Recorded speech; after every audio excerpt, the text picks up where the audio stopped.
Simba Sport Club wang'ara ugenini, walazimisha sare dhidi ya Petro di Luanda.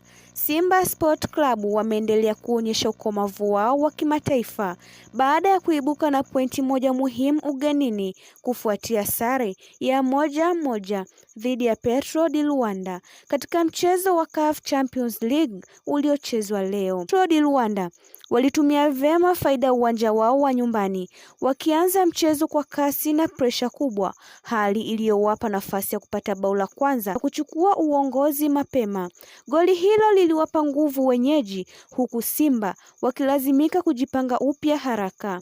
Hata hivyo, Simba Sport Club walirejea kipindi cha pili wakiwa na mabadiliko makubwa ya kiufundi, wakiongeza kasi ya mchezo na presha ya juu. Juhudi hizo ziliwalipa baada ya kufanikiwa kupata bao la kusawazisha, goli lililobadilisha mwelekeo wa mchezo na kuwanyamazisha mashabiki wa nyumbani.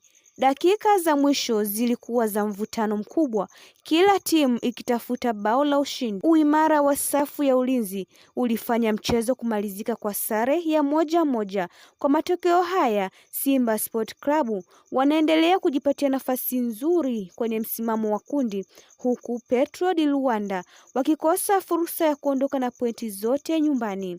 Simba sasa wanatazamia mechi zijazo kwa matumaini mapya, wakiamini pointi hii inaweza kuwa nguzo muhimu katika safari yao ya kutinga hatua inayofuata ya michuano hiyo mikubwa barani Afrika. Kwa mashabiki wa Simba, huu ni wakati wa kukumbuka kuwa mapenzi ya kweli kwa timu hayapimwi kwa bao au kwa pointi, bali kwa uaminifu wakati wa furaha na wakati wa maumivu. Sauti yenu, imani yenu na subira yenu ni sehemu ya nguvu ya timu hii. Simba si wachezaji 11 pekee uwanjani. Simba ni maelfu ya mioyo inayodunda kwa rangi nyekundu na nyeupe. Mbele kuna safari nyingine, kuna mazoezi, kuna marekebisho na kuna mchezo unaofuata.